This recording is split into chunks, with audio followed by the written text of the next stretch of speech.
বোনেরা সংসার বাদ দিয়েছে বসে আছে। আল্লাহ সবাইকে আপনার বলি যে যার সমস্ত অলিদের কাদের করে তার পা, এত বড় আল্লাহ পাকের বলি, তার চারিত্রিক সভ্যতার কথা শুনে কাফেররা ইসলাম গ্রহণ করলো, কুবুরি ছেড়ে দিল, চুরি ডাকাতি ছেড়ে দিল।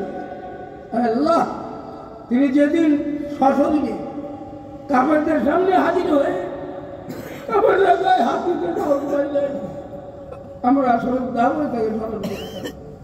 আজকে এই ফাজুরা আল্লাহ এই মাহফিলে মসজিদে আলমিনায় সেই আল্লাহ পাকের অলির কথা বলে আল্লাহ আমরা যেন এই কথাটাই মহব্বতটা দিলে ধারণ করে বাকি জীবনটা যেন আল্লাহ পাকের অলির চরিত্রের সঙ্গে মিলায় নিজেকে চালাতে সক্ষম হই।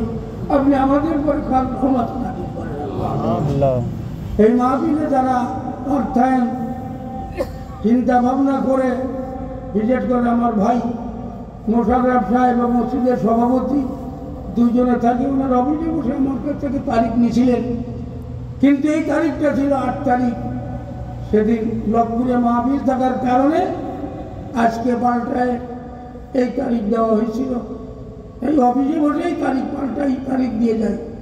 আজকে তিনি বিশাল দায়িত্ব পালন করতে গিয়ে এখানে হাজির নাই। সভাপতি সাহেব ছিলেন, আসেন, আপনারা সবাই আছেন। আল্লাহ আপনার কাছে দাবি করি মোশাররফ ভাই সহ এই মাহফিল কর্তৃপক্ষ, মসজিদ কর্তৃপক্ষ, যাদের কারণে আজকের এই মাহফিল, তাদের সবাইকে তুমি খাঁটি বান্দা বলে কবুল করে নাও, জীবনের গুণাগুলি মাফ করে দাও।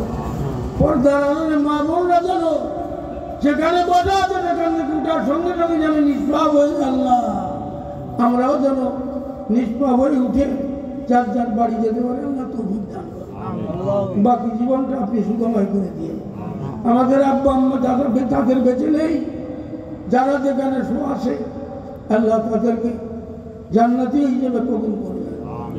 আপনার জমিনের উপরে যারা আছে তাদের মাফ করে দেন, যারা জমিনের নিচে চলে গেছে আল্লাহ আর লাভালাভি করার সুযোগ নেই, আপনি তাদেরকে জান্নাতের বাসিন্দা বানায় দেন। আজকের মাহফিলকে এলাকাবাসীর জন্য হেদায়েতের জরিয়া বানায় দেন। তাহলে আমার মতো অসহায় নির্যাতিত পাপী দ্বিতীয় আর কেউ নাই। আল্লাহ যারা ভালোবেসে আমাদেরকে দাওয়াত দিচ্ছে, আল্লাহ আমি তাদের দিলের ভালোবাসা নিয়ে আমার থেকে যে ভালোবাসা সব উজাড় করে তাদেরকে দিয়ে দিলাম। আল্লাহ আপনি কবুল করে নেন। আমরা যেন সবাই একত্রে জান্নাতে থাকতে পারি। আল্লাহ যারা অসুস্থ তাদের সুস্থ করে দেন, যারা ব্যথিত তাদের দূর করে দেন, যাদের দিলে যে আশা পূরণ করে দেন, যাদের অভাব দূর করে দেন, বাংলার জমিনকে সোনার জমিন বানায় দেন।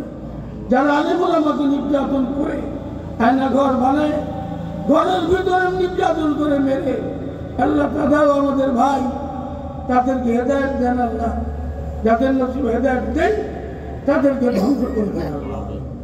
বাংলার জমিনকে কলুষ মুক্ত করেন, সন্ত্রাস মুক্ত করেন, জালেম মুক্ত করেন, বৈষম্য মুক্ত করেন। যেই ফিলখানা থেকে শুরু করে যেই নেতাদেরকে ফাটিয়ে দেওয়া হয়েছে, শাপলা চত্বরে যাদের হত্যা করা হয়েছে, মোদির আগমনে যারা দুনিয়া থেকে চলে গেছে, সর্বশেষ কোটা আন্দোলনে যেই হাজার হাজার ছাত্র আবাবিলের দল দুনিয়া থেকে চলে গেছে, আল্লাহ তাদের সবাইকে শাহাদাতের মর্যাদা দিয়ে দেন। আমিন। কার কথা বলবো যে বুক পাতায় দিল, আল্লাহ এত উল্লাস করে পায়গুলি করতে পারলি না, ভাগে করতে পারলি না, বুকিগুলি করে সাহিত্য দুনিয়া থেকে বিদায় দিয়ে নিজেও বিদায় নিলি। কি লাভ করলি, কি লাভ করলি, কি লাভ? ভয়ঙ্কর পরিস্থিতি থেকে আল্লাহ আমাদের হেফাজত করে। কখন মারা যাব, কোথায় মারা যাব, কিভাবে মারা যাব জানি না।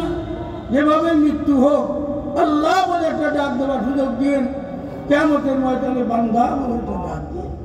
সুবহান রাব্বিকা রাব্বিল ইজ্জাতি আম্মা ইয়াসিফুন আসসালামু আলাল মুরসালিন আলহামদুলিল্লাহ।